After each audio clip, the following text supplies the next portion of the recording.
Hey, everybody. Good morning. Good morning, all. Good morning, everybody.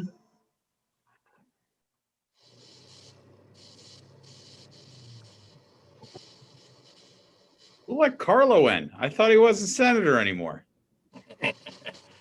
Yeah, I snuck in. I grabbed the link off the public. Hi, everyone. Good to see everybody. Miss you guys. Hey, Carla. Good morning.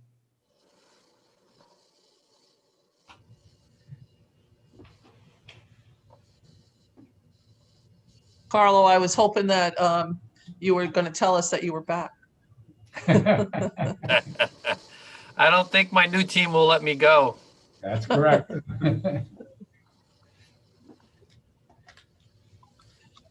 When we get a body over here, we hold on to it, okay? Very, very difficult to get people in the door over here, but once we've got them, we don't want to let them go. Well, you got one of our best, so. Well, thank you.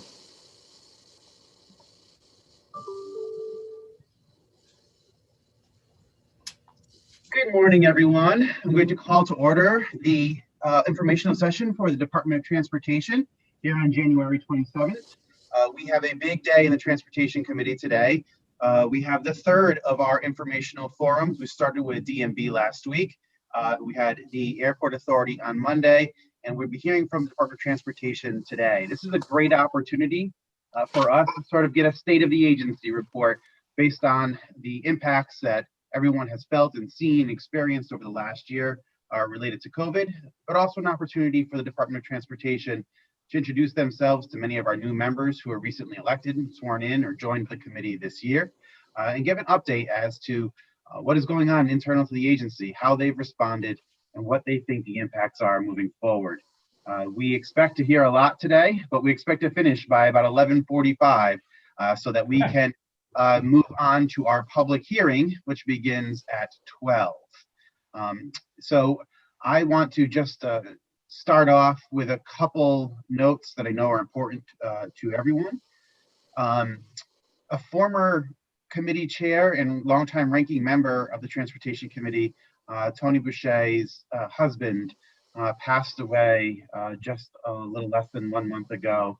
And on behalf of the committee and everyone who served with her, and had a chance to work with her and know all about her family and her husband, we extend our sincerest condolences and our heartfelt sympathy for her and wishing her the best. Secondly, I want to acknowledge that my former co-chair and longtime transportation co-chair, Carlo Leone, is on the call today, but in a completely different capacity. He is now working inside the agency at the Department of Transportation.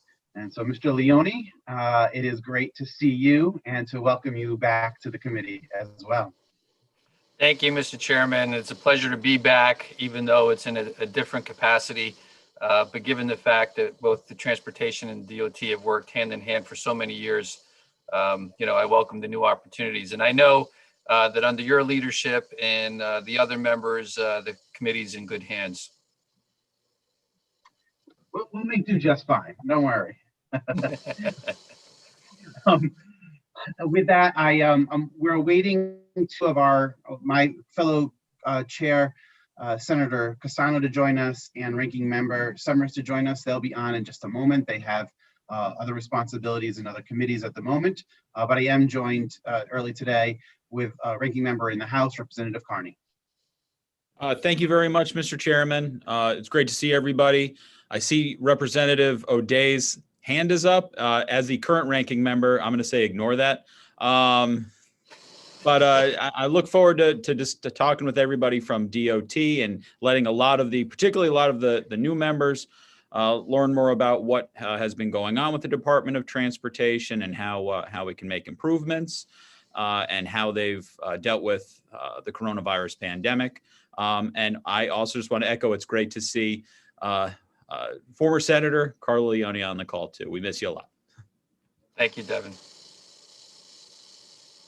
I will extend a momentary courtesy to former ranking member Representative O'Day as well. Thank you very much, Mr. Chairman. Just briefly, Senator Leone, it's so good to see you in your new role. And I don't know if you're publicly announcing that the feds are going to now fund our transportation fund 100% of what we need for the next 10 years, if that's going to come out today or not. Obviously, I'm kidding. But Senator, it's very good to see you, and congratulations on your new role. And I'm looking forward to hearing from you regularly. Thank you, Representative. I look forward to seeing you more on the local side going forward. And if they ever allow me to go to DC, I'm happy to go get that funding for everyone. That's an outstanding commitment, former Senator, former Co-Chair Leone. I can't wait to have you follow up on it. And with that, it's, like I said, this is a great opportunity for the Department of Transportation to update committee members on the operations of the agency and the response to the COVID crisis, its ability to recognize opportunities with a new administration in place and a reinvigorated commitment to infrastructure investment moving forward. We're excited to have the leadership team that we do have in place at the Department of Transportation. We're excited to see and hear from all of you about the efforts that are underway with regard to thinking about what transportation post-COVID looks like. We also want to think about a recently released report that you came out with yesterday regarding pedestrian on our road safety on our roadways for both pedestrians and motorists. I know that was a comprehensive look that the agency has undergone. I know you've got a lot of thoughts on the future of rail travel and the future of bus travel, and we look forward to hearing all of it. Again, we're going to try to move quickly today. We're going to refrain from interjecting with questions during the middle of your presentation. We'll reserve those for the end. If members have points of clarification that they want to interject, just raise your hand or otherwise send me a quick message so I can interject at that moment for you. We are live on YouTube at this moment. We will stay live throughout the extent of this committee hearing. And with that, actually, I'm recognizing Ranking Member Summers is on as well. And I want to extend a moment of introduction to Representative Summers. Senator Summers. That's okay. Good morning, everybody. Thank you for being here. And I look forward to hearing what the good former senator has to say tonight or today. One Zoom's rolling into the next, I'm sorry, this morning, and learning as much as we can about your ideas going forward. And I do have a few questions on some things, but I will reserve them for the end. Thank you. Thank you. Well, it looks like almost 100% committee attendance at this point in time. We also have our policy and legal team for the committee on board. I see representatives from the Department of Transportation and OPM are here as well. And so with that, Commissioner, I will turn the time and presentation over to you. Welcome. Well, thank you for that strong acknowledgement. I really do appreciate it, to both the chairs, Cassano and Lamar, and to the ranking members, Carney and Summers, and all the members of this committee. I'd like to believe that it's 2 years now. I've gotten to know most of the members of this committee over that period of time, and we've had a great support and a great relationship with the committee, and I really do appreciate that. My focus today is going to be the same way that I started it off. We're going to turn it over to several people that are going to explain from their department what's been going on, so you're getting it straight from the department leaders as to how this has worked.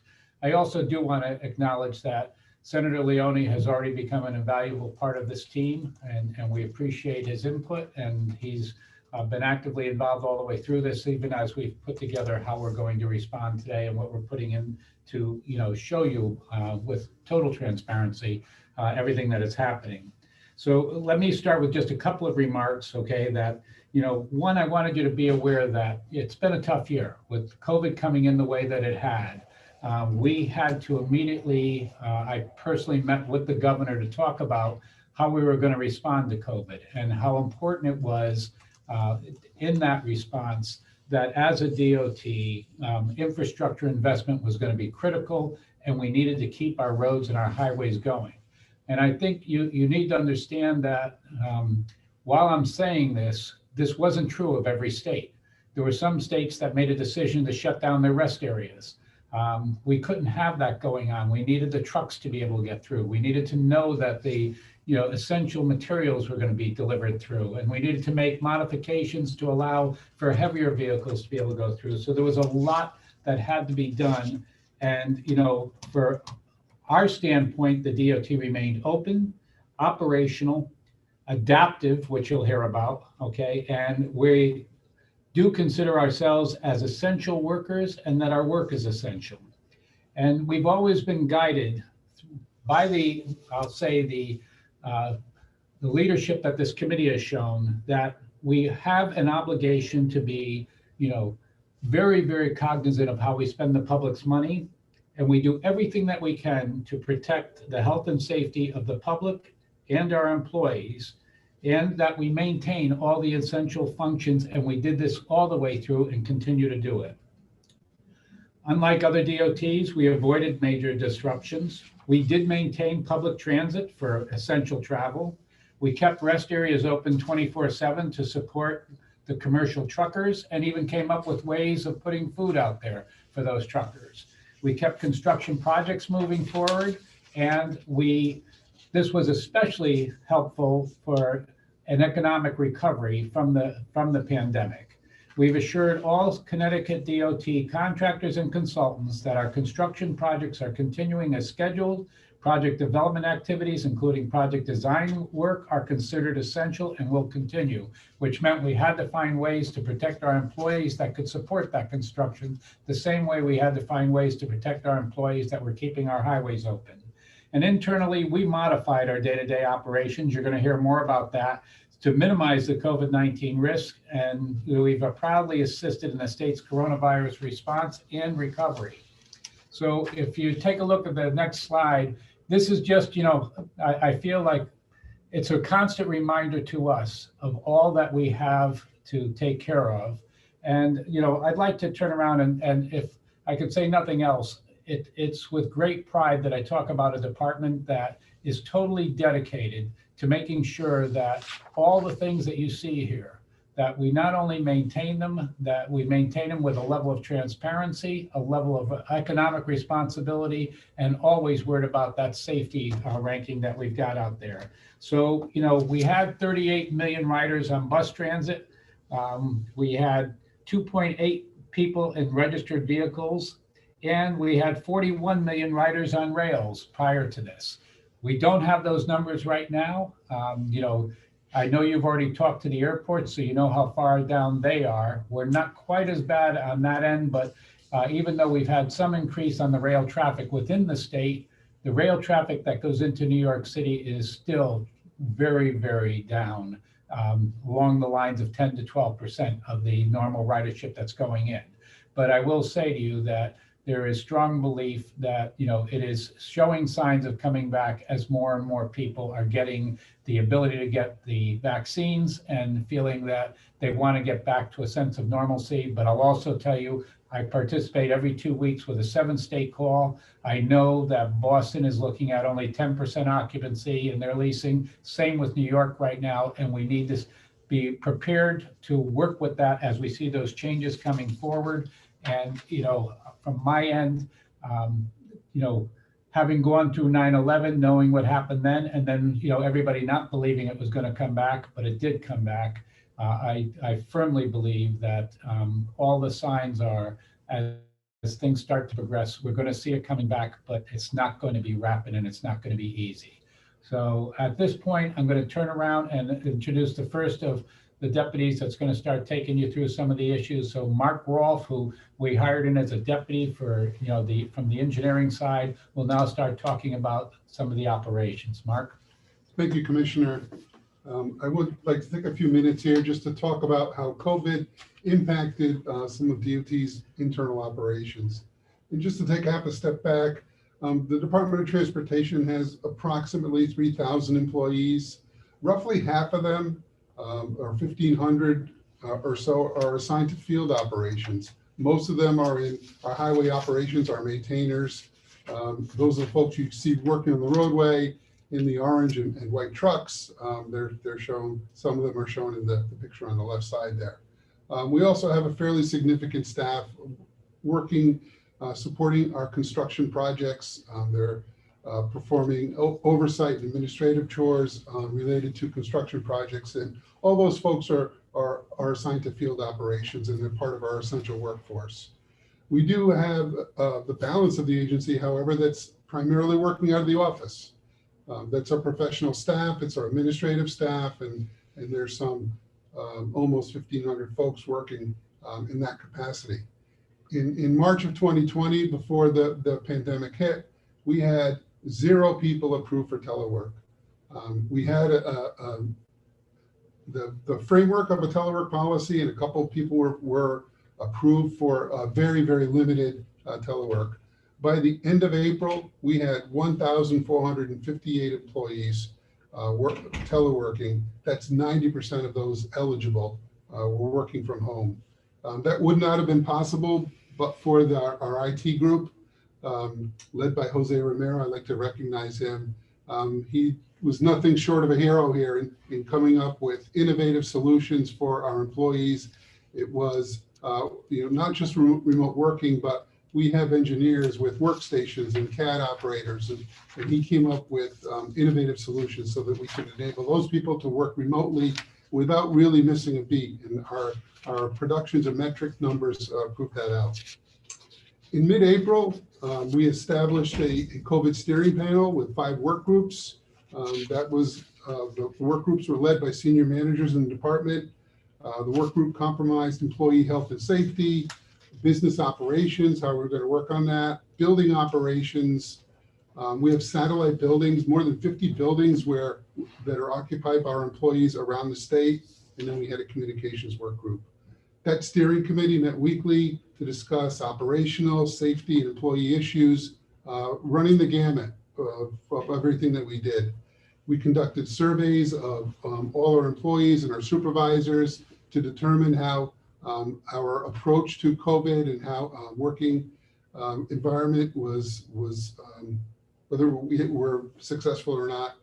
We posted regular updates to employees, and we created a COVID information repository with giving access to all. Next slide, please. So agency leadership provided support and guidance to the COVID steering panel, but one of our primary focuses was employee health and safety. As I mentioned, we provided constant communications with employees. There were weekly email updates from the commissioner with newsworthy items, descriptions of the ever-evolving COVID situation and our approach to it.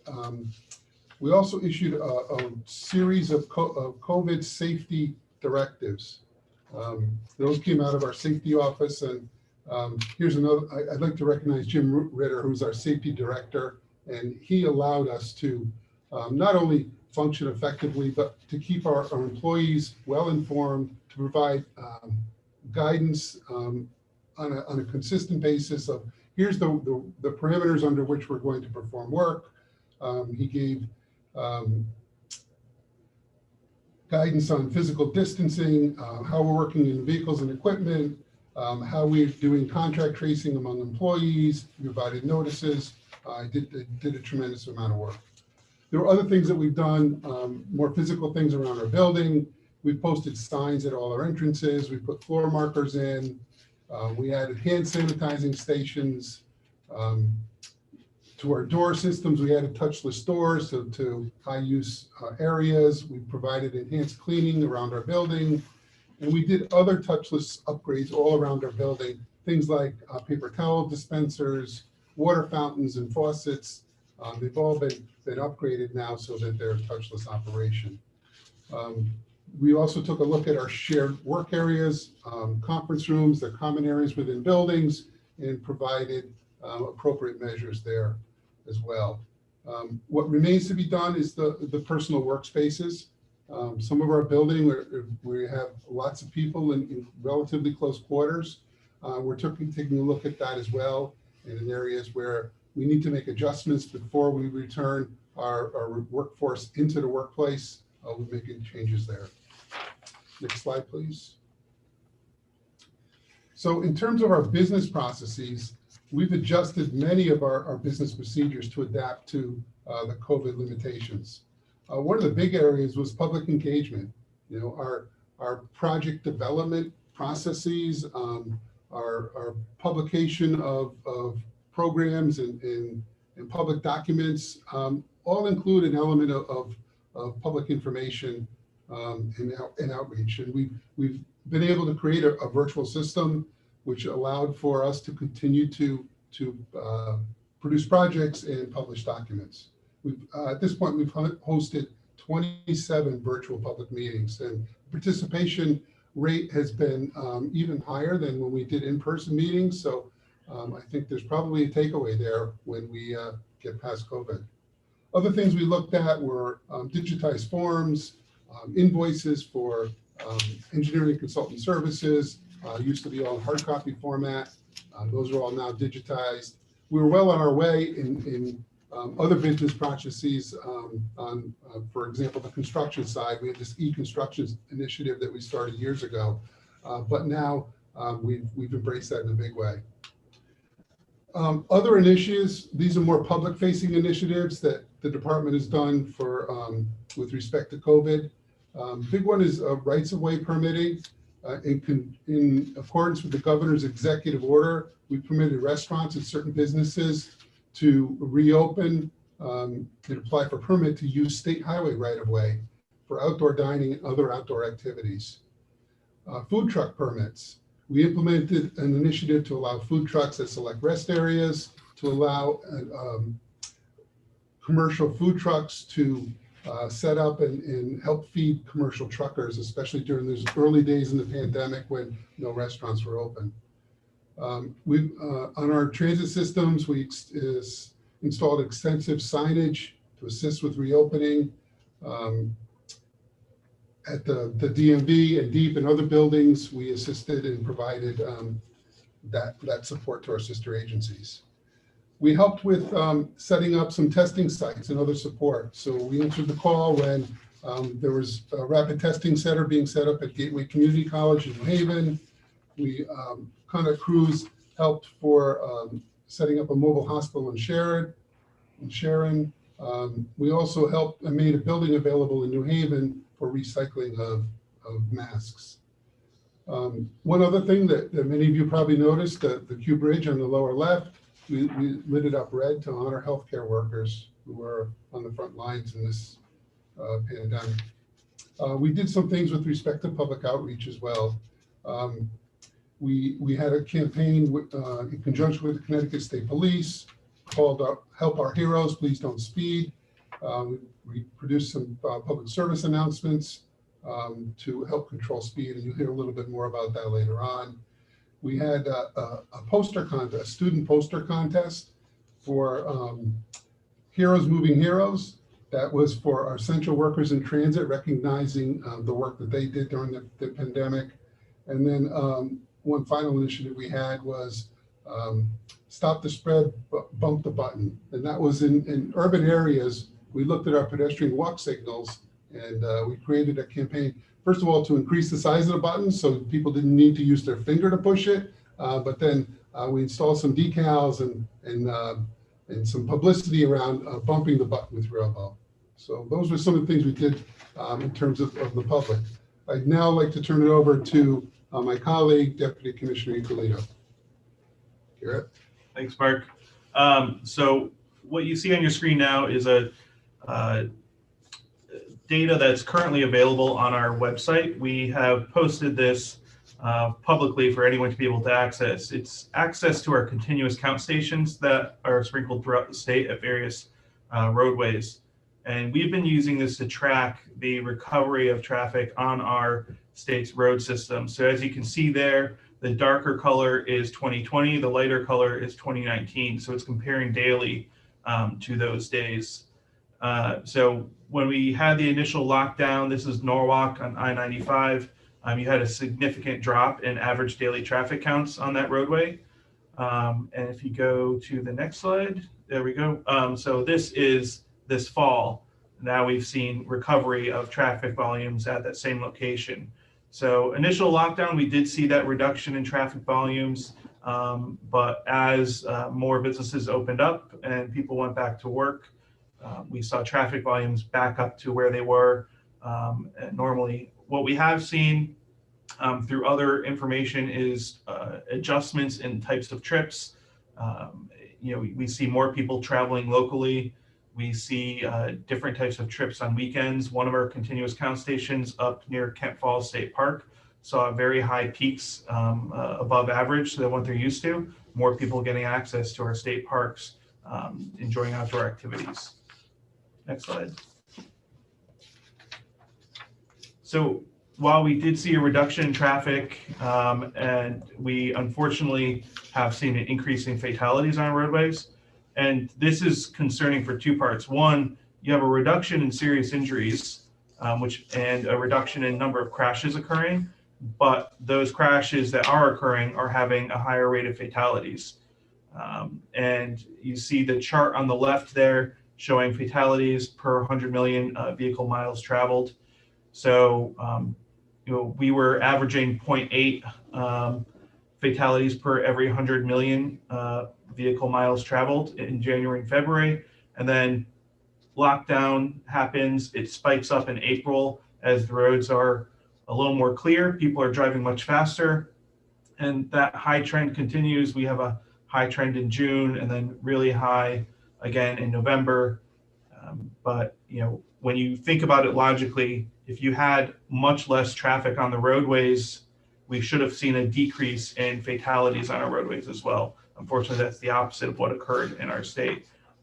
UConn is a great partner with us, and they have our crash repository that we use all of our data mining for.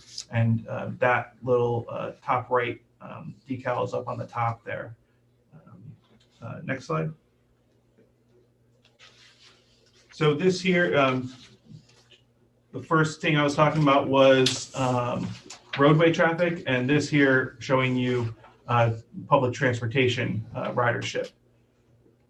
Initial lockdown, significant decline on the rail system, bottomed out. The blue color, and I apologize, I'm colorblind, so I'm guessing at the colors. Blue is Shoreline East, red is the New Haven line, yellow is Hartford line, and green is the bus system. So rail traffic bottomed out with the initial lockdown.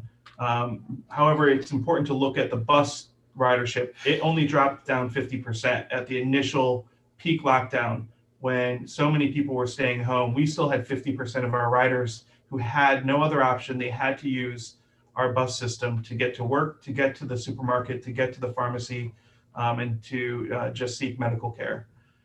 And we saw that ridership climb correspondingly on the Hartford line and the other rail lines as well. So it's followed similar trends and similar patterns. So that's the important part, I think, to me, is that this is all part of a similar trend line, but you see the dependency of transit-dependent individuals on our bus system and the rail system. You have a lot of employees who are able to telework, who are not dependent on that. They have alternative methods. They can have telework from home, or they have a vehicle at home they can use to get to work. And I saw a question come in. The red line is New Haven line and the branch lines all combined. So it includes all of the Metro North system in the red line there. Okay. Next is I'm going to turn it over to Bob Card, our Chief Fiscal Officer, to talk about fiscal impacts. Okay, now we're going to talk about some of the fiscal impacts from COVID. OPM's most recent projection, the January 2021 forecast, compares the adopted budget versus the current projection. Adopted budget pre-COVID had anticipated 64.5 million surplus from operation, and the January 21 forecast now anticipates 59.5 million deficit. Primary reason is anticipated is the 190 million loss to revenue compared to the adopted budget. Next slide.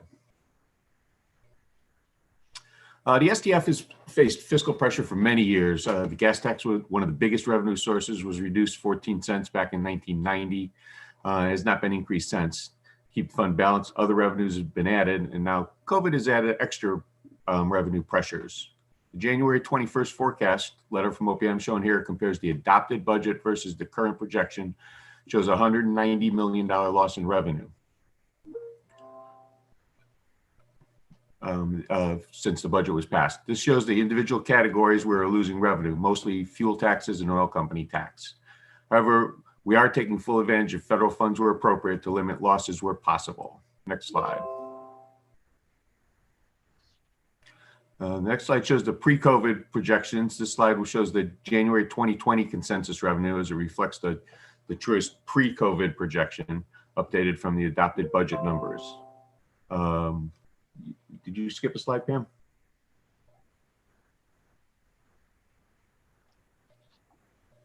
Yep, go forward one. Yep, there you go. At about 1.8, let's see, yeah. About 1.877 billion. Now, next slide.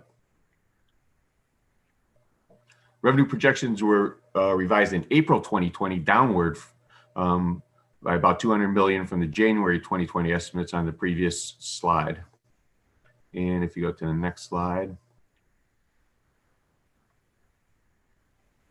the latest consensus revenues projections, January 21 versus COVID January 2020 consensus shown here for fiscal years 21 through 24. So it's, down 186.2, 150.2, 120.8 in 23, and 99.8 in 24.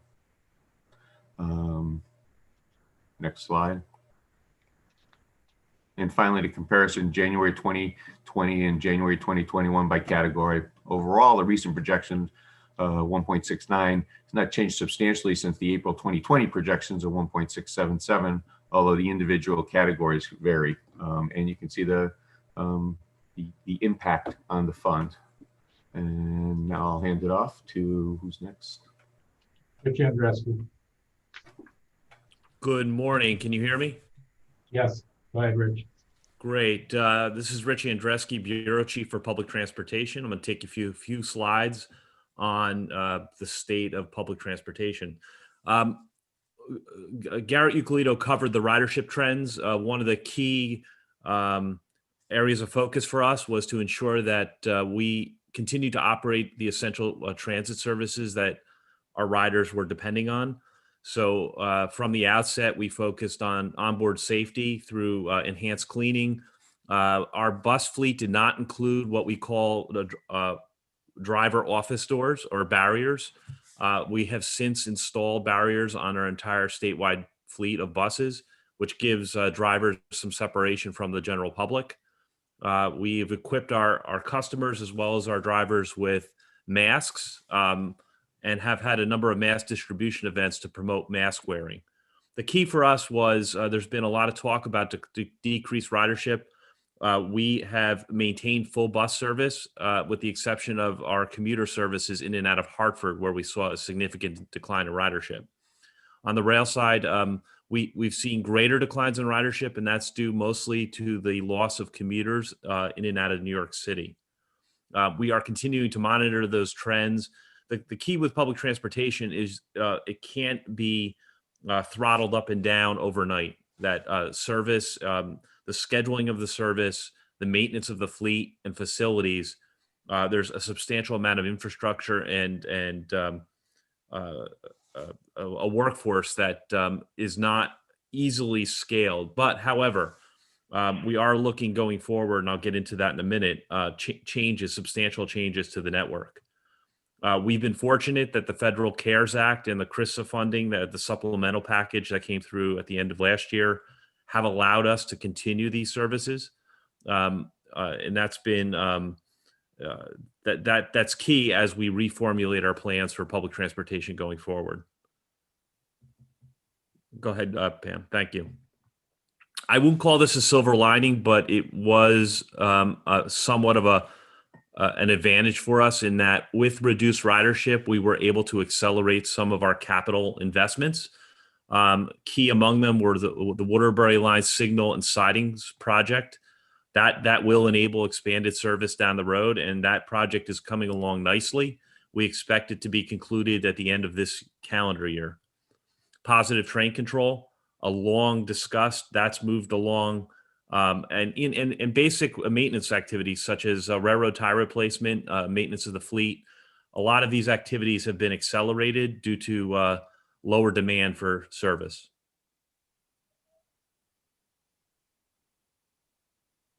Go ahead, Pam. Great. So what does this mean? Looking forward, we're spending quite a bit of time looking at the opportunities. We're not going to hesitate to adjust and restructure our routes to meet the new expectations of riders. If we lose riders in certain markets, we won't hesitate to curtail those services. But by the same token, we also expect that there will be increased demand in certain areas. Our focus will be on starting with the customer experience. Even with fewer riders in certain routes, we need to do more to integrate fares. We need to do more to take advantage of emerging technologies such as what we call microtransit or services that's on demand, much in the way you would call an Uber. We're experimenting that in the city of Norwalk with the Norwalk Transit District, as well as Estuary Transit District, where riders can now request a vehicle at certain times of day. And that's very popular. Also Wi-Fi, we're looking at Wi-Fi and other connectivity on board our buses and trains. Next slide. Looking to the future again, it's how do we continue to evolve our network? And one of the things that I think is going to happen with public transportation is that high density services where we have significant ridership, significant demand, we can offer high frequency services. That's where public transportation will thrive. Some of our lighter density markets where we have less frequent service, that's where we're going to be looking to these service alternatives. We're also focused on transitioning our statewide system over to electric. We're at the very beginning stages of that effort, but we are looking ultimately at getting to 100% electric fleet, and that will take more than a decade to get there.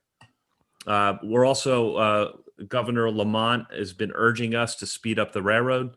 We have a set of initial recommendations that we've shared with the governor. We are excited about that opportunity because there are lots of things that we can do that are at a reasonable cost that can be done within existing rights of way. And we think travel time will become increasingly important to our customers. And so you'll see that being phased in over the next few years in terms of our capital priorities. And then I'll conclude by saying, our focus is on mobility management. In the future, what we want to be careful is that we don't define success for public transportation strictly based on ridership numbers. There are a whole host of reasons we provide public transportation: access to jobs, educational opportunity. If we are able to serve those customers in a different way by putting them in a third-party service, such as hypothetically an Uber or a Lyft or a taxi, that's success. Getting people where they need to go, facilitating those trips, that will be our focus going forward.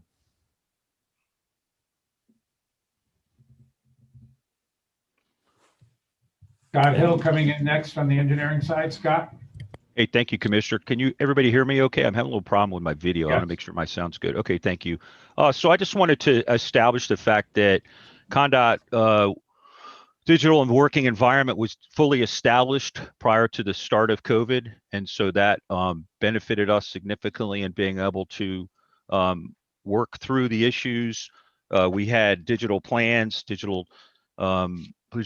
specifications were all digital. So we weren't working with plans. So we were able to quickly deal with the COVID environment and the fact that we had to deploy our workforce remotely. We were also in the process of moving everything to cloud storage from our local drives. So that also was a major advantage. We had a thing called e-construction, which is simply a fancy term for integrating digital processes into construction activities. And that was well underway. This included tablets and mobile devices being deployed through construction. The department also had just completed several pilot projects in its new digital project management system known as Compass This system also allows the contractor to submit plans and shop drawings digitally to review and approve.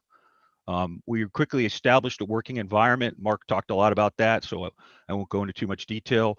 We did have a problem on the engineering side where we had to be able to, we had a shortage of laptops and computers.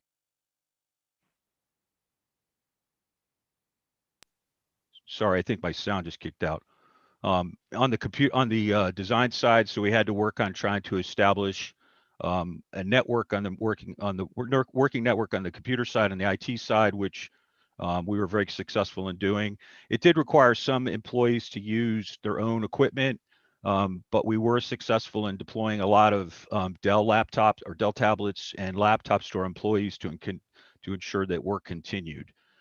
We used a system that we've been established for project management known as Compass, and Compass is a project management system where we were able to allow the contractors and the designers to work together for sharing of documents, shop drawing submittals, digital.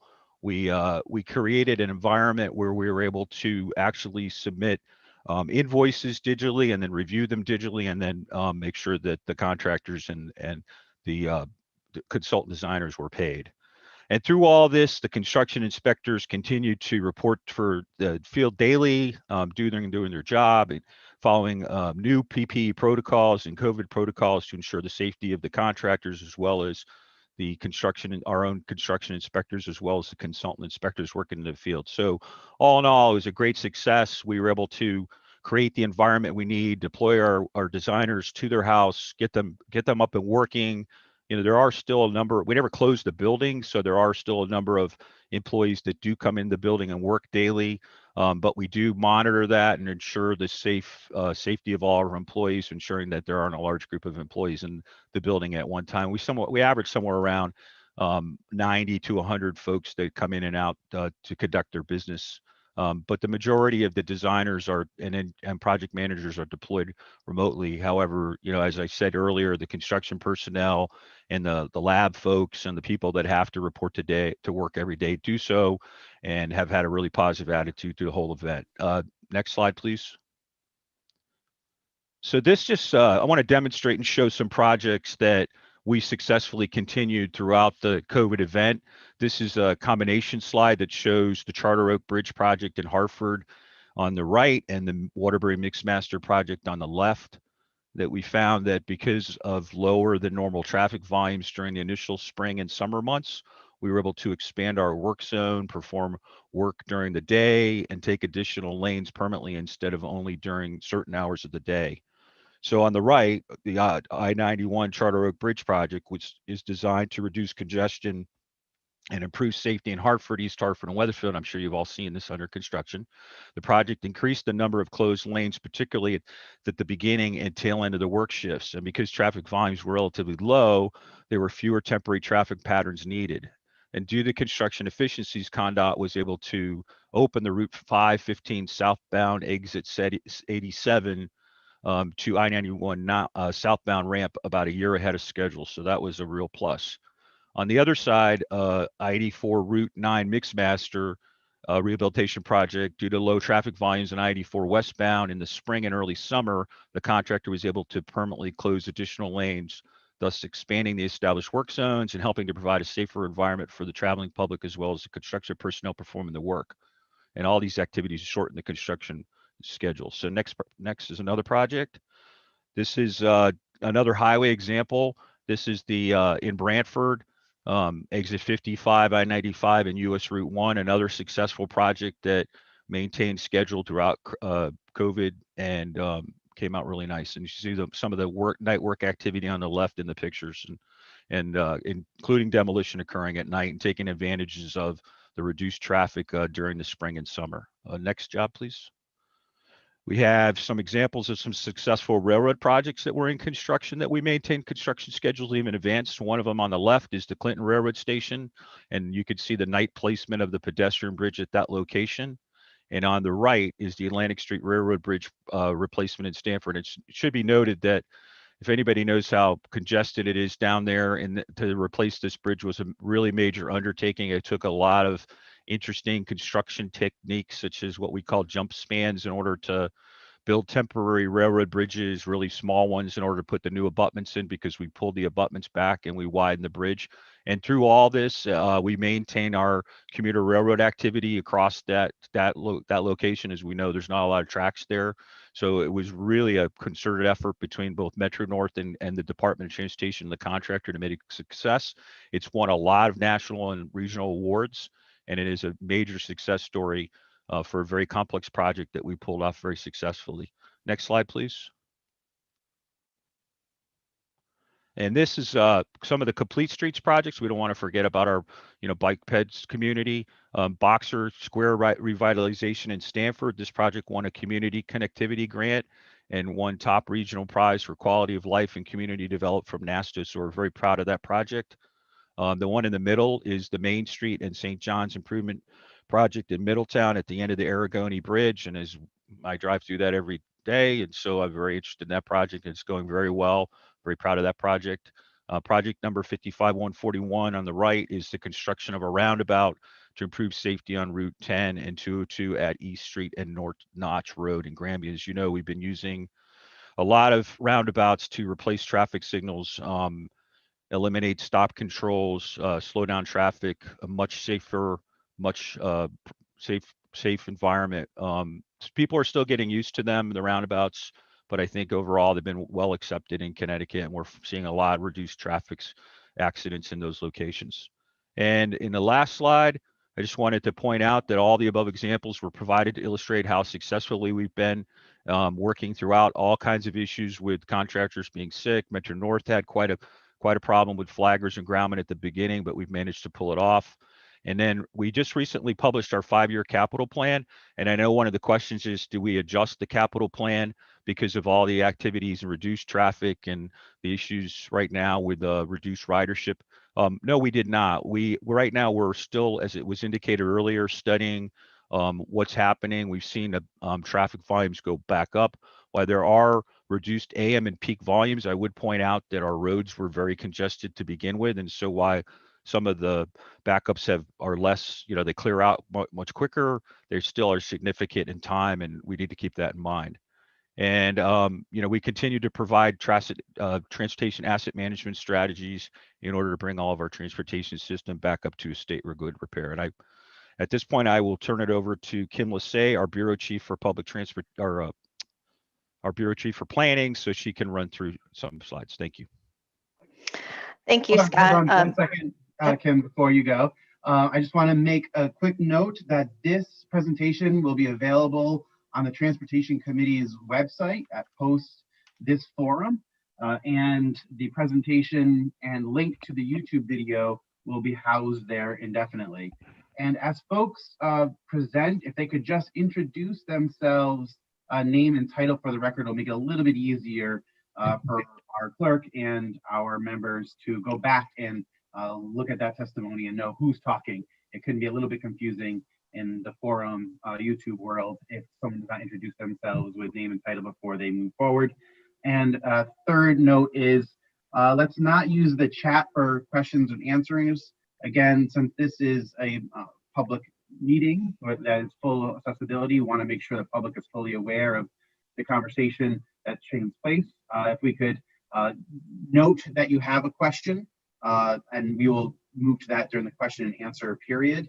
That way the question can be fully asked on the record and seen by the public, and the answer can be directly answered in front of the public as well. Just a few little notes as we move forward. I apologize for slowing you down, Kim. The floor is back to you. Not a problem. Thank you very much. So for the record, Kim Lassay, Bureau Chief of Policy and Planning. Some of what I'm going to talk about in the next few slides may seem like the obvious, but somehow, even for me, it seems to stick a little bit more when we actually talk about it. So bear with me as I talk about what we know and what we don't know right now about the future of transportation planning. We've all noticed the trends and the changes in the commute to work that Garrett touched on in our volumes, but it's not just how people travel, it's also the movement of goods that impacts transportation. Across the nation, we're seeing that our ports are crowded, and freight has not only rebounded, but is actually on an increase as e-shopping reaches new population segments.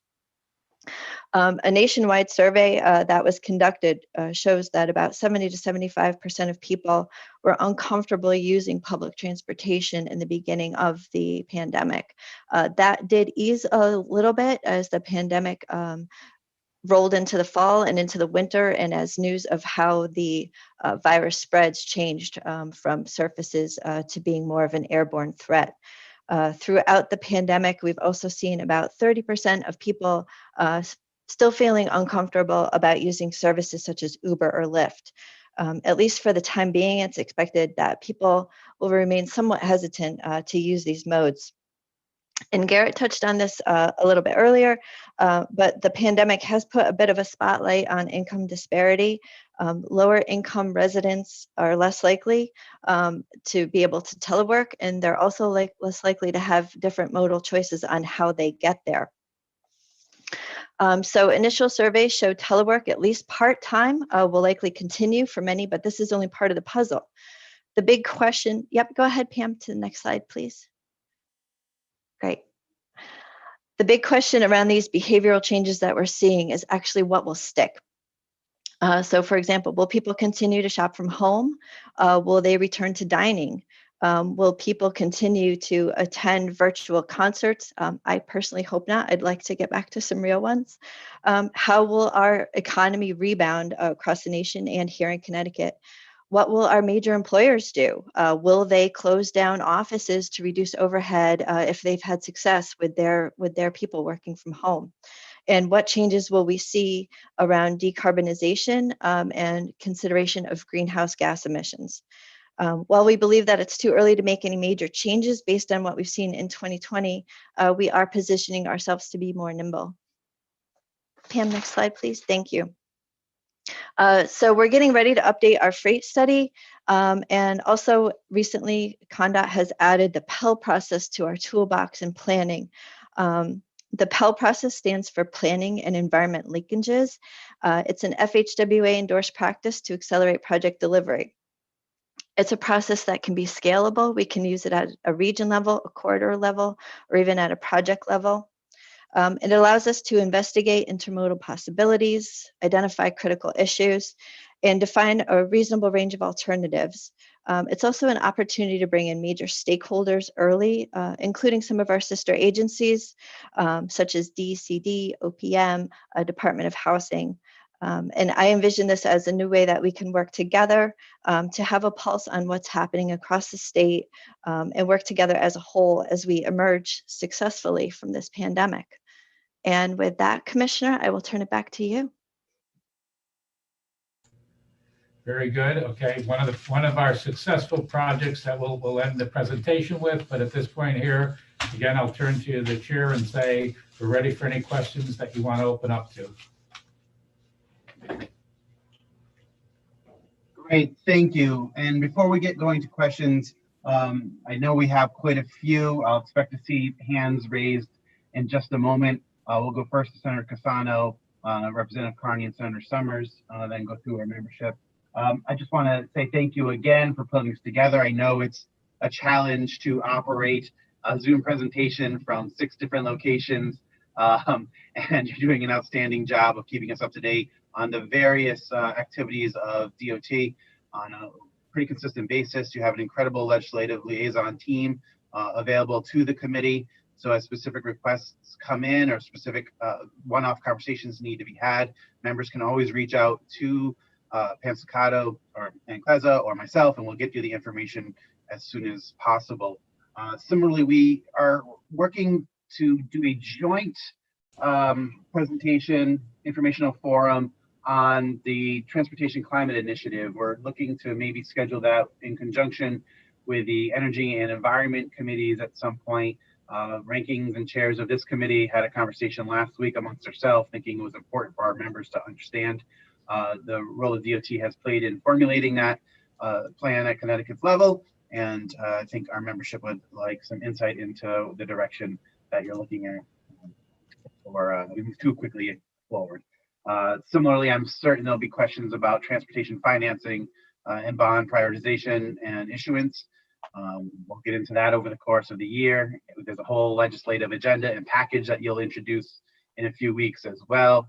But this was our opportunity to understand all of the work to date that the agency's been doing in the wake of COVID and the very specific challenges that you found yourself working under and how we move forward.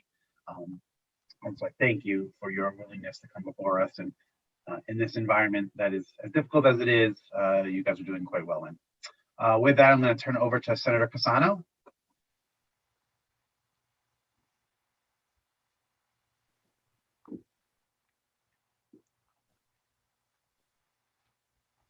Senator Cassano, we cannot hear you.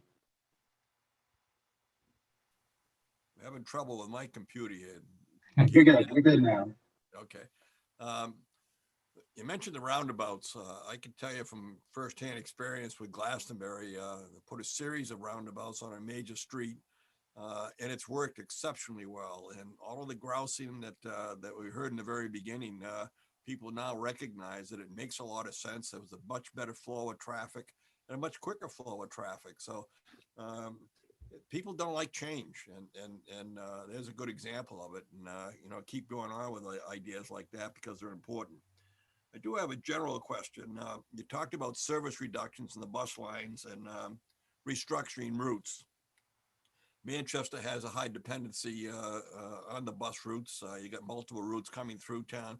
How do we get the message to people who use those buses? I know they can do handouts on the bus, whatever it is, but if the bus all of a sudden doesn't come to your bus stop because it's going somewhere else or changing the routes, how do we notify people that use the buses about changes in the route system? Before I turn it over to Rich Andreski, let me take the first shot at that. And the other end is, thank you for acknowledging the roundabouts, because as I went on to AASHTO and we found that there's a national move to these roundabouts because one, it keeps cars flowing. Two, it reduces carbon emission because you're not coming to a stop and then stepping on the accelerator to get out of a stop. And three, it stops the T-boning crashes. Crashes now will occur more as a side swipe, which is more life-saving. So there's a definite science behind it and a reason to go that way. In terms of the bus, we're going to come back to you with a number of ideas and how we've looked at it and how we're dealing with it. We do go out with plenty of advance notification. There are federal requirements as well whenever we're going to change anything. And you mentioned the bus, and what we're trying to do right now is look at where the increases are. We have actually done more increasing on the bus side than obviously we've done on the rail side as we've seen the need, and we're now projecting how do we set our routes up going forward so that it makes the most sense to tie them into both economic centers and transportation centers. So I'll give Rich one opportunity here to go and say, do you want to mention anything else that we do in terms of how we get the message out? Yes, thanks, Commissioner. Absolutely. We're looking at we've been able to maintain full service levels on our fixed route local bus services through Glastonbury and Manchester, for example. We've been making some changes to the express routes, and we are preparing to reach out to customers, all of our stakeholders this spring, to go through all of the changes that we're contemplating. And we'll do that in a number of ways. We'll do it through social media. We'll do it through onboard announcements. We'll do it through posters at our facilities. And we will take official feedback and comments and then consider that feedback in how we develop service going forward. Does that answer your question? Yes, thank you. Okay. Thank you. And again, if people have questions, they can either raise their hand. I can see right now Representative Smith and Representative Meskers have both raised their hands. If you cannot find the raise your hand feature on your Zoom, this would be the appropriate time to use the chat, and you could just send a message in the chat saying, Representative Lamar, I'm raising my hand. With that, we'll move to Representative Carney, then Senator Summers, then Representative Meskers. Thank you very much, Mr. Chairman. Thank you all for your presentation and for all you've been doing during the pandemic to ensure your employees and the public are safe. I have a few questions, of course, regarding road and bridge construction and the budget. So I guess my first question, and you alluded to this a little bit in your presentation, but I guess based on the current fiscal year, how many or how much more construction on roads and, have you been able to accomplish versus other years? So Right. I can Go ahead. take that. Sure, Mike. Sure. Thank you, Representative. So, Scott Hill alluded to this a bit in his presentation, but during the early stages of the pandemic, we stumbled a bit, right? Because everybody was trying to adapt. Our projects were slowed down a bit as people tried to adjust and develop procedures around, how they're going to deal with the pandemic. That resulted in some delays. Post that time period, though, we were able to take advantage of the lower traffic volumes, extend our work windows, in some cases, extend temporary lane closures into more permanent lane closures. But the net of all of that was we recovered the time that we lost in the first month after the pandemic hit. The volume of construction that was completed in the past year was comparative to what was done in prior years. For almost, with very few exceptions, our projects are on schedule, and we've recovered whatever time we lost initially due to the pandemic hitting us in March and April. And I would say, I want to add to that, when we talked about the Waterbury line in particular, we took advantage of the low ridership to be able to shut that line down and get in there, complete the positive train control, do the tie jobs, did the same thing on the Danbury line. And we were able to also do a lot on the main line. But again, same initial problems where when one employee showed up as positive, we lost all the electrical, maintainer support and all the flagger support. So we had to get all that adjusted as we were going through, but all of them ended up being successful. So we have maintained a level that we didn't initially know how we were going to do, but it was maintained all the way through the year. Have you noticed any sort of reductions in costs based on the fact that you're able to complete some of these projects a little quicker? Not really. What we have been able to do is avoid contractor claims from delays through the pandemic because we've extended some additional windows that weren't available to them previously. So it's been a net wash both on the cost side and the schedule side. I guess moving forward, more in the short term is the DOT looking at any thought to, and I don't even know if this is possible, but to maybe increasing the road and bridge construction in the short term and reducing the dollars spent on public transportation since the ridership is way down for some forms of public transportation? I will turn around and say that we initially began where we made the request to the MTA, which was our biggest cost on the public transportation, to drop the number of trains down to 65%. That was not done throughout their system. They kept both the transit side and the Long Island Railroad at 100%. They are just now reducing the Long Island Railroad down to 75%. And so that, we stay in touch with Metro North, obviously on a daily basis, for me on a weekly basis, and I'm with the MTA every 2 weeks. So yes, we are looking at reducing some of the additional costs associated on the rail side. We're looking at what we can do on the bus side where we can save some money, but also increase services.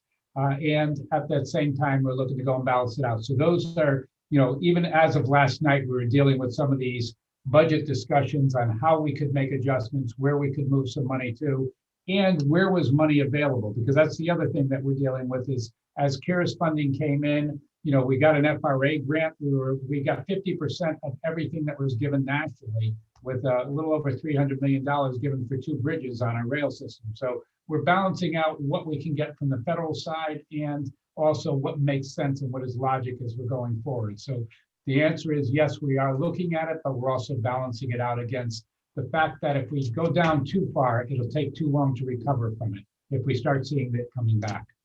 Okay. And I guess my last question, I get a little bit of a two-parter, but I did see the budget projections that you produced in one of the earlier slides.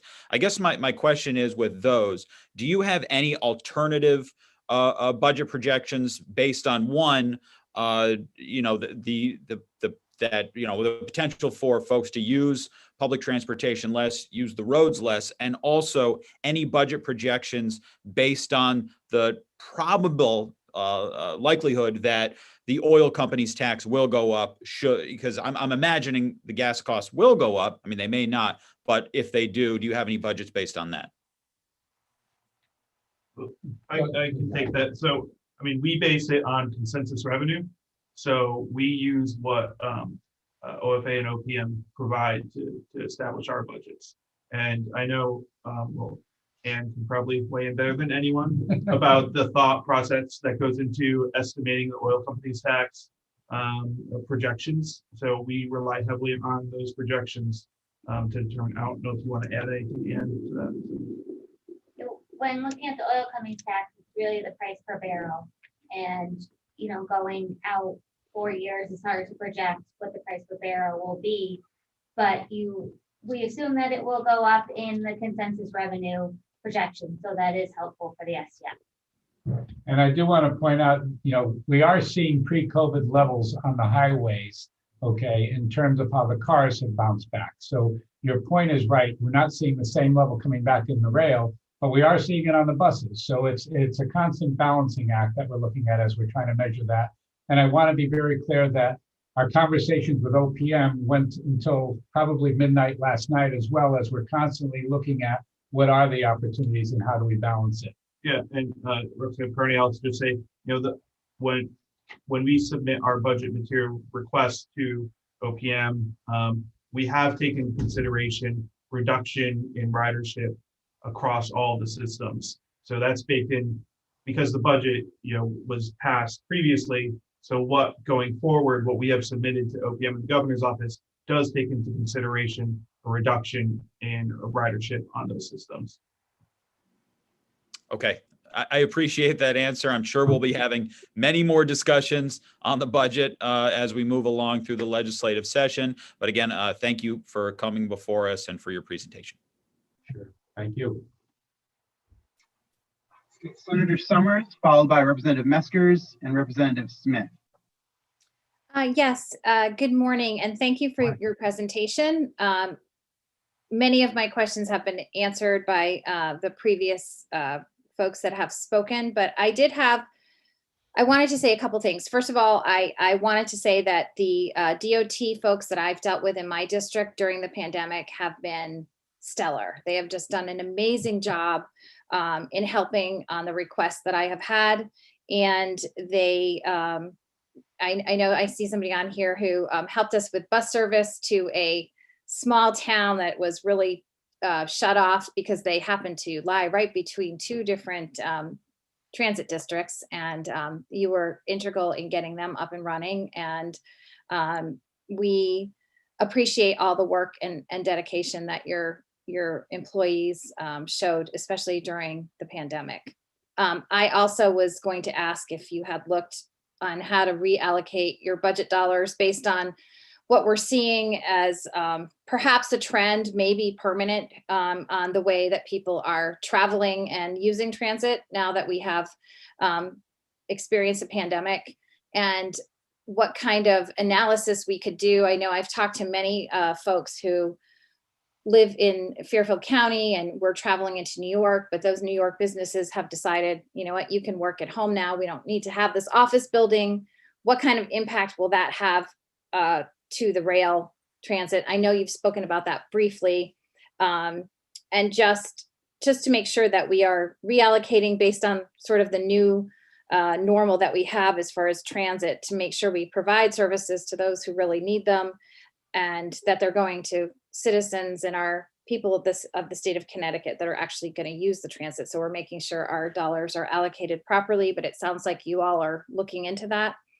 I had a question that is sort of outside of transit for DOT. It has to do with bridge operators. And I have the Mystic Bridge here, and I was curious as to when the decision was made to take the, I guess, the cognizance or the supervision of that bridge tender to Hartford versus having it be within the district that DOT runs, because we seemed to have, and I was the mayor here for a long time ago and on the council forever. So I've been dealing with the bridge issues for a long time.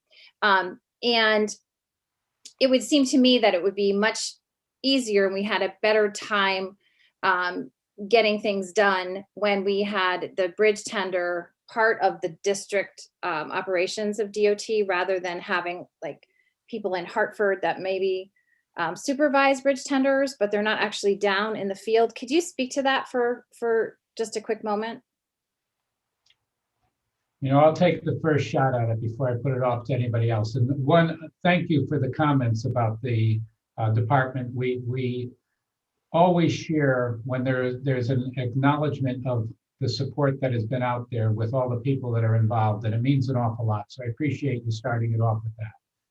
You know, we went through this, you know, Metro North had to make a decision in the 80s that all these towers that were out there, which required people to be there 24/7, okay, and we moved them all into one central location. And you obviously can see the benefits in terms of what the cost savings are. When we talk about the state, we're talking right now that, you know, we're trying to, you know, for example, I was surprised, I don't want to use words like shocked, to find out that our signals throughout the state, of which we have most of the responsibility for traffic signals, we're actually on an old DOS system that it took forever to go and correct. And if anything went wrong with that signal, we would find out by somebody calling in. And we're now trying to move that all into an automated that feeds right here into the headquarters so that we can see what is going on. And that's part of what's going to go, as well as intelligence signal systems that will keep traffic moving along. So when you start talking about the bridge tenders, all right, it's a similar issue in the fact that what we're looking at right now is how can we, one, use the latest technology to ensure that we'll get those openings the way that we need to get those openings and we can adjust them that way. And the other end of it is what makes the most, you know, economic sense, and how do we also continue all the monitoring? So I know, you know, there is a balance there. Look forward to being able to come and talk to you more about that. Mark, do you want to weigh in on it? Or? Well, just what you're describing, Commissioner, is a future state. We're not there right now. As far as I know, Senator, we still have tenders locally, stationed locally, but let's look into your question about what's going on in Mystic and we'll get back to you. Yeah, I think Senator Summer was just talking about more of the supervision. Right. So, Okay. Paul Rizzo, our bureau chief, has a family emergency. So we can circle back with you specifically on when that supervision change occurred and why it occurred. Because Paul would be the one to answer. He's a family emergency right now. Great. And I hope everything's okay. I will say that that's part of it, but in one of the issues, I think it's important, you know, some of our bridge tenders or operators in Mystic per se, obviously have a very big job with being the ¡1 tourist destination. Yeah. They are amazing DOT workers. They are part of the community. They everybody in town knows them. All the kids wave to them. But I do think that, you know, we do need to talk about sort of the supervision, because I think there may be a disconnect between what they're doing on the ground and versus what Hartford may be seeing. And I'd love to be able to work on making that a better situation. And I know I've had some help from DOT on some of the issues that we've experienced, but I just was trying to understand how that decision was made. And I appreciate your time. And I can't really, I just wanted to say the DOT folks in our district have just done an amazing job. They have been helpful. They have, you know, promised to do things and come true, and not only just send things to help me, but the citizens that have really needed some issues done on state roads. They've bent over backwards. And I want to make sure that you all know that. It's important. Thank you. Thank you, Senator. Representative Meskers, followed by Representative Smith and Representative Michelle. And everyone will get 5 bonus points if you ask the DOT about their pedestrian safety strategy that they released last night. Anyone looking for bonus points, feel free to ask them about that. But we'll start with Representative Meskers and Representative Smith and Representative Michelle. The first thing I want to do is I want to complain about Senator Sommer's presentation, because I want to congratulate the DMV as well, and the DOT specifically. So their responsiveness to the issues in my district, and my district encompasses both the Metro North line and 95 runs, the length of my district. So they're important highlights and high points. Away from this, I do want to discuss an ongoing project or a project that's coming forward with federal funds where I have some concerns, but I just want to thank you for everything you've done today. And I have specific questions related to financing. The first question being the revenue shortfall of 197 that I saw in your budgetary projections for this year. That shortfall in revenue that shortfall in revenue, I'm assuming, is related to passenger revenue, the oil tax, et cetera. Do you have revenue incorporated in that shortfall that's CARES Act money, or is the CARES Act money mostly in the capital projects? So in other words, is that the natural shortfall that I'm looking at in the 197? That would be my first question. No, passenger fares do not show up as revenue in our state's budget. It's used to offset operational costs. So all passenger fares collected end up reducing the amount of subsidy or operational costs that is paid out to Metro North, to CT Transit, to all the transit districts. And the CARES funds that we received originally are being used to cover that fare loss, to ensure that we don't have to come back to the legislature asking for an FAC for additional funds to cover above what was budgeted for us to run public transportation. So those CARES funds that we received essentially are plugging that delta between what we estimated in fares and what the actual fares are. So that was about 197 this year. Next year is about 120 million. I thought I saw a figure like that going forward. And that's assuming that the CARES Act funding ends and that's the natural shortfall, or are you making assumptions on CARES Act funds? No, those budgetary numbers, those were showing revenues for the, so taking the budget that passed and then using the OFA and OPM consensus revenues to estimate where revenues are coming in below. So it's detached from passenger fare box collections. Okay. I'll definitely want to delve deeper into those numbers so I have a better understanding. The second part of the commentary questions is relating to the rolling stock for our railroads in Metro North. Last year, the year before, we had talked about, or there'd been some preliminary studies, I believe it was Danbury, and the freight line and the potentiality over time to develop that freight line into New York as a commuter line. Given where we are on passenger traffic, which I mean, at the current rate is horrific, with about a 80% drop off in passenger traffic, I'm wondering about the redeployment of the rolling stock and the potential opportunity space for some of those, for opening up additional transportation links and passenger links. And I know that's going to be fixed revenue, fixed investments in rail, in terms of the roadbed, right, and the tracks. But I'm wondering if we're considering and looking at that as one of the options with, given that, I mean, I assume the procurement is out 5 or 10 years and we've got a heavy rolling stock, which we may or may not be using on the existing lines. Well, I'm going to try and answer it. And again, there's much more detailed response that I'd like to sit down and talk to you on. But first off, from the standpoint that anytime we go into another line, you're right, there's the capital cost, but the other end is the operational cost to go and keep that thing going and how expensive that would be. And I do want to say to you, you hit on what I'll say was the first chance for a reset. When the ridership went down, for the first time in probably 20 years for me, we weren't suddenly being suffocated over the fact that we didn't have enough cars to handle the volume of people that were utilizing the systems. So what we're looking at right now is it's given us a chance to looking at a reallocation of where our equipment is going. I'll share with you that we are right now in the middle of our testing whether or not we can use the M8s along Shoreline East and free up some other equipment that we can use on the other lines that are a diesel operation line. We are going forward with some purchase of some new cars and some new locomotives that meet the latest standards. So I said to you, it's a balancing act because at the end of the day, either you believe that the system is going to come back, and we've heard both sides of that argument.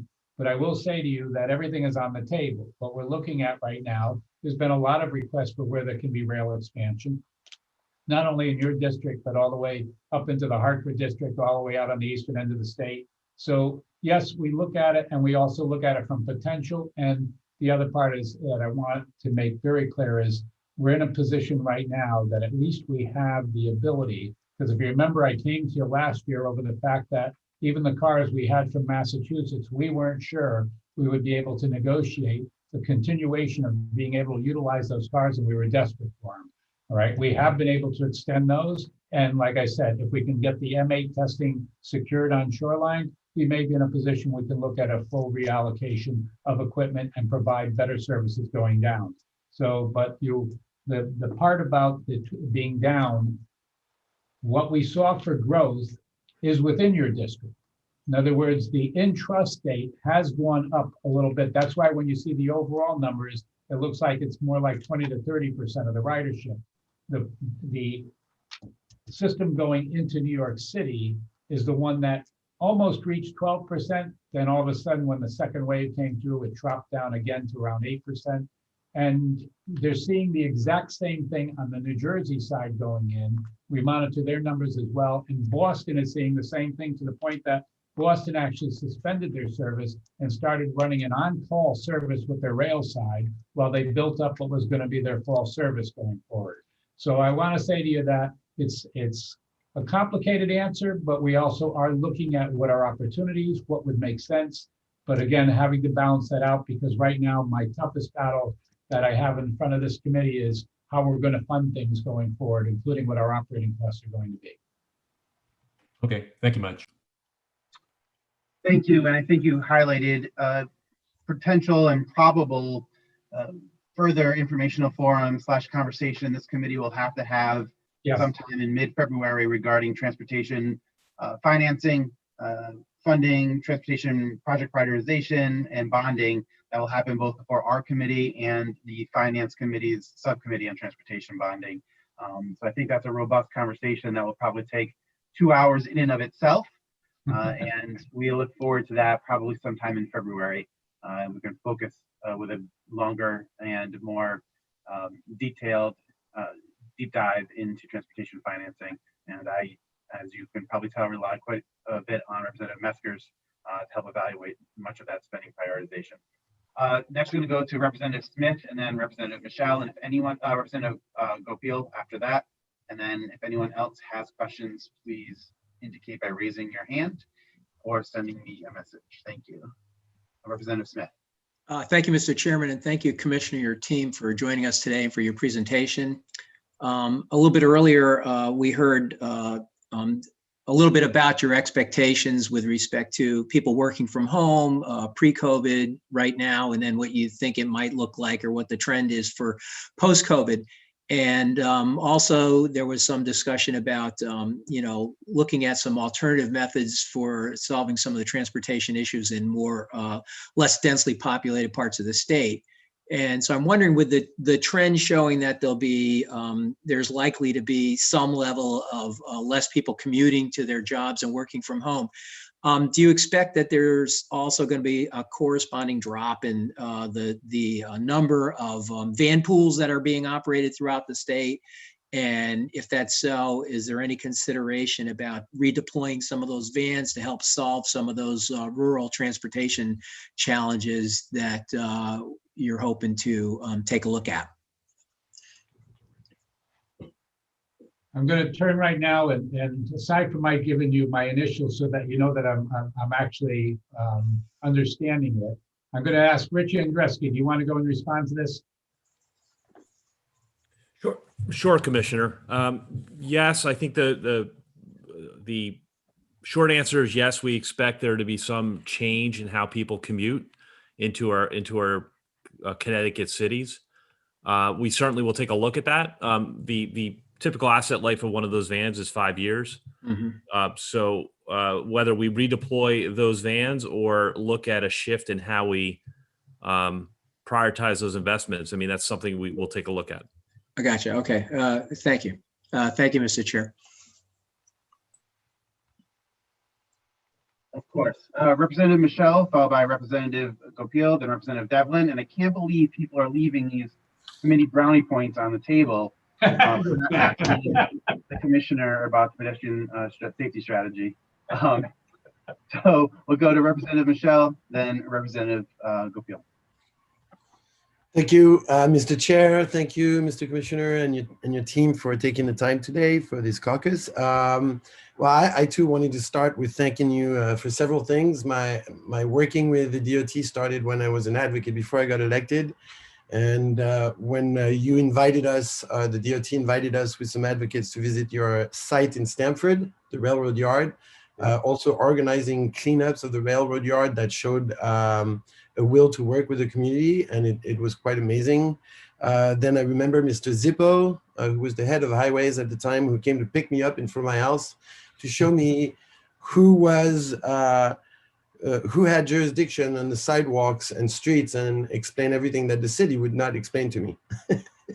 And that was also very good and extremely responsive. And then one more thing to thank you for is for the residents of Glenbrook Manor who are elderly and some handicapped on wheelchairs, as you agreed to fix a ramp on a sidewalk on Glenbrook and Route 1, which at the time, before it was fixed, people in wheelchair had to go on Route 1 into traffic to cross Glenbrook Street. So unfortunately, the person who really advocated for that passed away before it was done, but his son was extremely thankful, and so were all the residents of Glenbrook Manor. So I just wanted to thank you for that. I also wanted to thank you for working to rectify some situation with workers at rest stops. But just for the sake of this, is it possible for you to explain who's in charge in rest stops, or the jurisdiction and such? Thank you. Yeah. Hi, this is Garrett Euclido, Deputy Commissioner.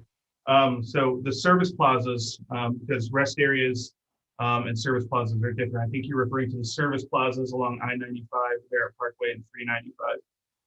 That is a public-private partnership where the DOT brought in a private party to spend $300 million rebuilding all the service plazas in the state. And it was leased to a group called Project Service LLC, who then subleases space within those service plazas to subtenants to have food operations.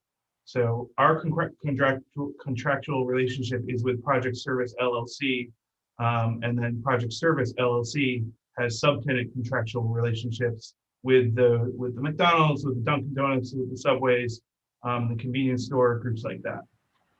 And I just want to remind you that this was done 11 years ago, and it's a 35-year commitment, and has been extremely successful in that. Instead of our having to spend the money to go and do this, this has been a constant revenue source coming in that helps support all of our operations.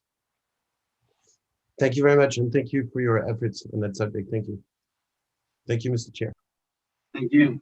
Representative Gopiel, followed by Representative Devlin, and then Representative Steinberg.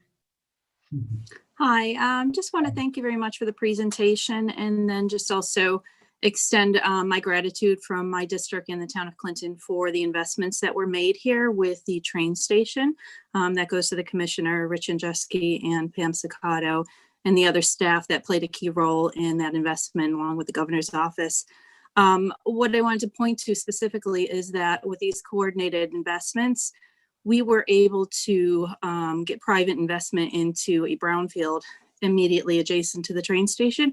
And that's a 20-acre site that is now being developed. And I think it's important. I know that we're obviously in a pandemic, and the opportunities are obviously going to be slimmer, but we need to continue to focus on those investments and plans that are currently in place. The development for the Unilever property was spurred by another investment through DECD, the Responsible Growth Grant. And we were able to look at the wastewater capacity of the site. We're also looking at a Route 81 corridor study and the next stages of that.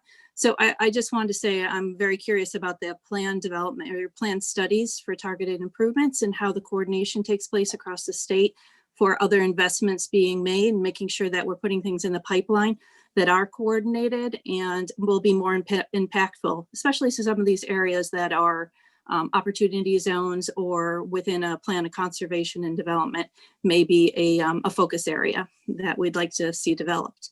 So again, thank you for your time. It's been very productive. Well, let me respond that when I showed up there at Clinton, you were quick to point out what the opportunities were. And I want you to know that we do sit down with DECD. We also, DEEP as well, and Department of Public Housing, because one of the things that we have to be focused on going forward is when we lay out where the investments are going to be, how do we tie those investments in to making it work as a transportation network that can tie in and get people to key places of employment or key places of transit. Garrett, do you want to talk a little bit more about, our coordination? Yeah, I'll just really quickly, Gary DePlito, Deputy Commissioner. We have restarted in the past year, almost monthly cooperative meetings with our sister agencies to ensure we're aware of what they're working on, they're aware of what we're working on, and ensure we're not duplicating work or missing something. And that way we can, we actually shared, we ran a community connectivity grant program and we let other agencies weigh in and give recommendations and review those applications. I mean, it was taken into consideration our scoring. So we view them as our partners across the entire state. I just wanted to add one thing. You mentioned corridor studies.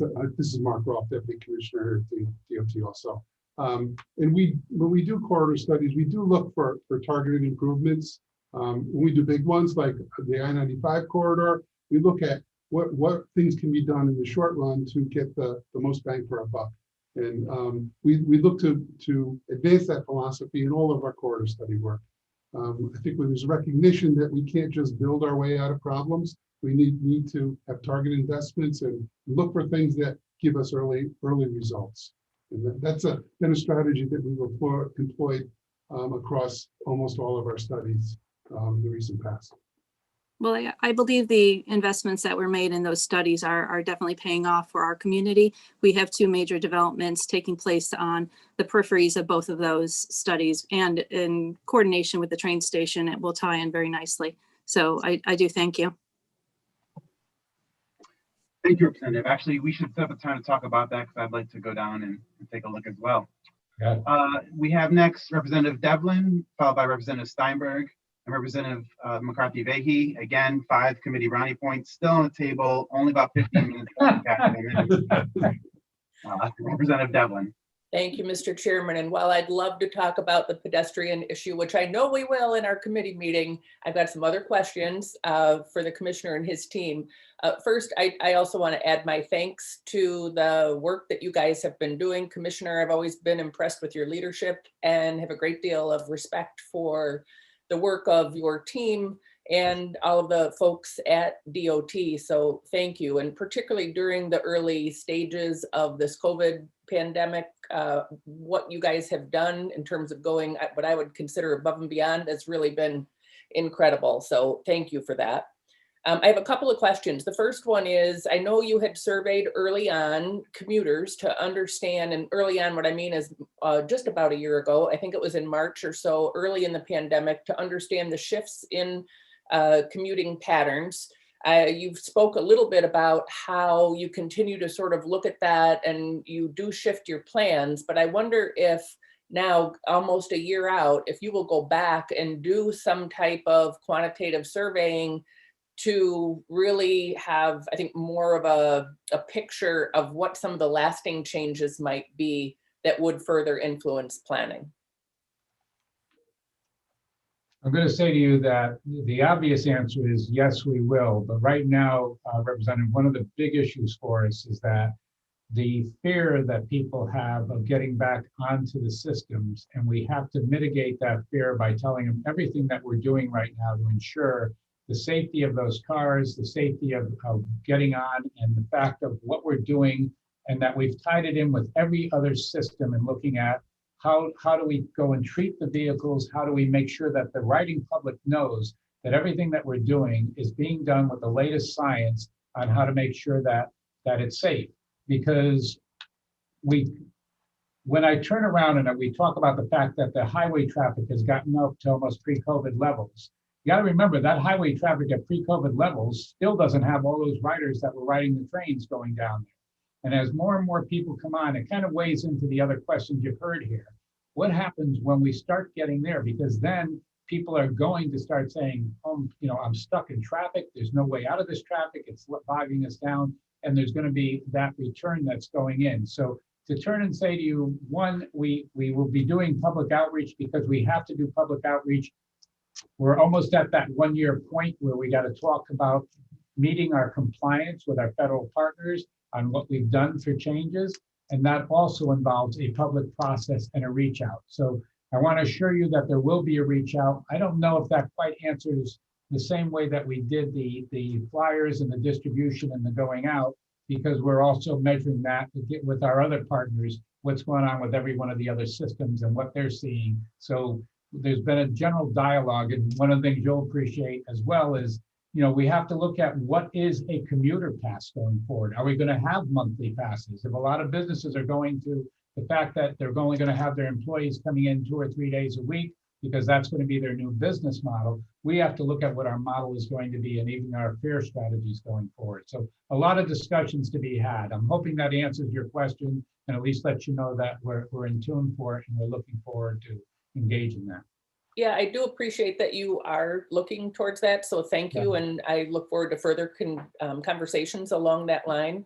Has the department begun to collect fares on the bus lines? I know for a while they had been suspended. Are we collecting fares again, or are they still suspended? Yeah, we could have, you just made me realize one of the reasons you saw when we put the buses up there with the shields, up until we had the shield, we had no way of protecting the drivers. So what we had done was we had roped off the front of the bus. We were boarding from the rear of the bus. And like almost every other system, we had to go to rear boarding. We called it an honor system, but the truth of the matter is we lost all that revenue through that time period. And it took us all the way till around August to get all of the shields put into place. We now have those shields in. We have started to collect it. We are collecting again on the bus systems. We always were collecting on the rail systems, but as you can see from our budgets, our revenue stream is way down. And Commissioner, I'll just add the fare collection began front door boarding and fare collection. It was a statewide effort, so all systems did the same thing at the same time. It restarted in October, and thankfully the federal CARES funds covered all the revenue losses that we encountered. Great, thank you. That came to mind when you talked about the barriers being installed. I know that was an issue for driver safety before. Can you also just highlight, we talked about revenue and issues with revenues. Can you just highlight from an expenditure perspective? I know in the past, the two fastest growing sources of expenditures in the Special Transportation Fund were the cost of personnel and also the subsidies for rail and bus. What are the big drivers in terms of expenditures in the fund that we're seeing now?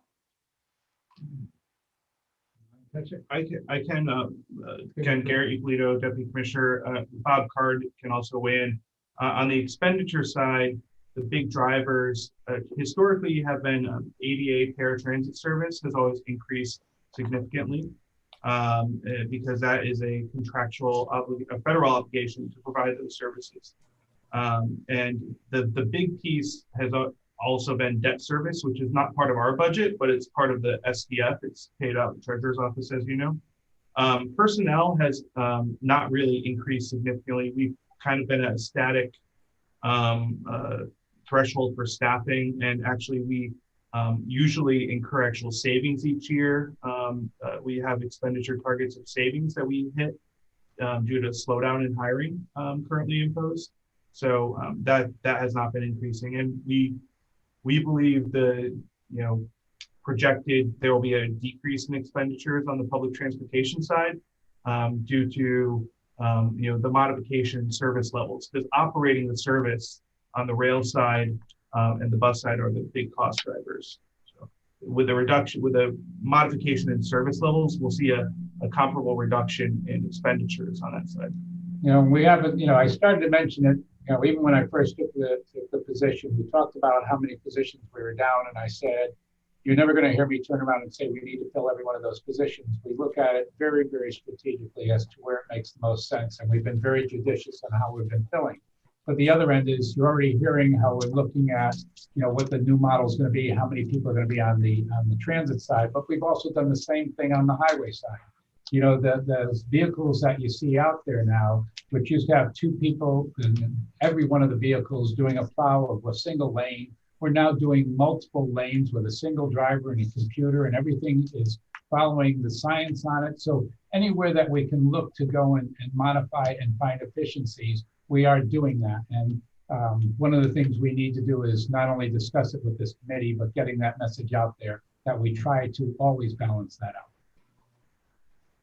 No, I appreciate that answer. Thank you very much. That's it for my questions right now. I look forward to continued dialogue, and thanks again for the great work you guys are doing. So you didn't go for the 5 points, okay? And usually I expect more from you. Thank you. I appreciate it. Look, we have 5 minutes left before we're going to have to end this meeting. We have Representative Steinberg and Representative McCarthy-Vahey still on the clock. We're going to end kind of abruptly after those 2 questions are asked and answered, because we need to prepare for our public hearing, and we need a little bit of time to close this hearing out and get YouTube and all the other associated technological issues squared away before our public hearing starts. So I just want to say thank you very much. And I personally look forward to touching base about the comprehensive pedestrian safety strategy last night. I will claim all 5 of those points for myself if Representative Steinberg or Representative McCarthy-Vahey pass. But I just want to say thank you again. And I look forward to talking about how we handle a very serious and significant issue on our roadways across the state of Connecticut. With that, Representative Steinberg, followed by Representative McCarthy-Vahey. Thank you, Mr. Chair, and thank you, Commissioner, and your staff for presenting what might be described as routinely grim information with great equanimity. I'm going to go for 2 related questions having to do with capital spending. Maybe that's worth 10 committee points, maybe not. I am aware of the fact that we have very good relations down in Washington these days, and presuming that the federal government agrees on a stimulus package, which includes a lot of transportation infrastructure, I'm hoping we will not be in the situation we were 12 years ago, when the only stimulus that was approved were shovel-ready projects. And I'm curious to see how well prepared you are to take advantage of stimulus for specific projects, and whether you've been in contact with those in Washington. And my second question related to that is, I've heard that we're actually contemplating cutting transportation bonding in the budget. Secretary McCall had made some noise about that. And given that our somewhat better fiscal situation based upon revenue estimates, I'm hoping cutting $100 million in bonding is not going to happen. And I wanted to get your thoughts on that. Thank you. I'll give you a quick, before I turn it over to Mark, I just wanted to know, yes, we are in touch with Washington. We've been very fortunate that we know a number of the people that have gone into cabinet positions. Polly Trottenberg was my board member when I was working at the MTA. Nuria Fernandez, who now is going to be on Federal Highway and even on the FRA side. And we are setting up our meetings now with our congressional delegation, and we've been in constant contact with them. Having said that, Mark, because we're on very short time, you want to tell them how we are prepared for it? Yeah, so federal stimulus has been discussed for several months now. Even at the end of the last administration, there was rumors about that. Our pipeline is relatively full. We feel confident that we'd be able to satisfy any federal stimulus dollars that come our way. The discussions that we've heard was 12 years ago, it was completely all about shovel-ready projects. I think this time around, they're going to look at shovel-worthy projects. So those are projects that will add value over time. So we're hopeful. We think that's a more thoughtful approach to how to spend transportation infrastructure dollars.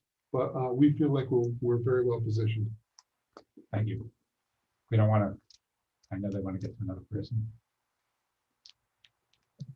Thank you. And again, Representative Steinberg, we will have a more in-depth transportation bonding, financing, and project prioritization conversation sometime in February, where we can get into a lot of these details more substantively. Representative McCarthy Vehy. Thank you, Mr. Chair, and thank you to the DOT for being here with us today. I'm going to give all those brownie points back to Chairman Lamar, but I am going to ask about the pedestrian safety initiatives. And I know you mentioned the traffic fatalities in your report, and we know the pedestrian fatalities are up. And I'll just say that in preparation for this afternoon and asking constituents for input, hearing a lot of pushback on, well, aren't we teaching pedestrians about how to be safer? And I'm wondering if you can just speak to how those initiatives connect with some of the bill initiatives. And I know you're going to testify, but if you can just give us a 2-minute overview of what that initiative is, and if this is something that DOT is going to continue to prioritize, because folks tend to think that DOT is a little more car, vehicle, mass transit, obviously, as those priorities have been. So that's it for me. Sure. Garrett Eaglio, Deputy Commissioner. Always good to hear from you, Representative McCarthy Vehy. I can say from our perspective, the active transportation is at the heart of everything we do. We implemented a complete streets policy. It has taken time to get us to the point at which we issued this report. But we've been doing a lot that people may not notice behind the scenes, incorporating a lot of pedestrian-friendly measures into a lot of our projects as we are examining them. We also we've issued 90 community connectivity grants because we know that the local governments know where they need to make those investments on their local streets, where they need the sidewalks, where they need the crosswalks, where they need the bike lanes. They may not be on our state system. So we're pleased to have issued over $30 million worth there. And it's just it's imbued in our agency now where everyone is a pedestrian at some point in their journey. And we need to make sure that they feel comfortable and safe during that leg of their journey. So that's at the heart of what we do. And we have worked with some of the cities where we've actually changed where the pedestrian crossing is. We've also come up with new ways of setting it up so that we minimize the length of that crossing by making some changes to the end of the road. So, I do want to say, as somebody that was constantly being called a rail guy, that I'm actually happy that I'm a rail and highway guy, but I'm also very, very focused. And as you can see, and I just want to use this as a closing remark, I've always appreciated the fact that you allowed for the team to come in here and explain things, okay? You can see that there's a lot of depth in this team, and they're wide open, and I appreciate the fact that they get an opportunity to go and explain things, and you get to see the people that are behind it. You get to hear the answers that are telling you that we are focused on the issues you present to us. Thank you. Thank you, Commissioner, and thank you, Mr. Chair. And I love the fact that you were ending with everyone is a pedestrian on their journey. Thank you. We'll remember that one. Thanks. Thank you all for the testimony today. And again, I want to, as I normally do, and I think the first conversation you and I had, Commissioner Giletti, when you were first announced, thank so many of the hardworking folks inside and the Department of Transportation, from a snowstorm last night that the outlook doesn't look all that serious. You woke up this morning, it seemed pretty simple, easily maintained. State highways were plowed wonderfully. It was a really complicated snowstorm with a lot of ice. A lot of slippery spots. The preparation was difficult in different parts of the state. Look, these are the things we sort of take for granted on your end, and I think it's important to highlight them. They're done really well. The administrative team behind, the operations team behind, the maintenance team behind, your leadership up and down is greatly appreciated. The way we've weathered through this past year was challenging for agencies across the country. You guys stepped up in numerous ways. There are tough conversations ahead of us, no doubt. We're going to have controversies and disagreements over what we fund, how we fund, and how we see our way through the next 100 years of transportation investments in our state. But I know that we have a great team in place to help us through that. We're going to end abruptly here because we have a public hearing that we're going to start at 12:10 p.m. I'm sorry, it's about 10 minutes late. We need some technical fixes on the back end that can't happen until we close out of here. All the things that we're learning in the Zoom environment.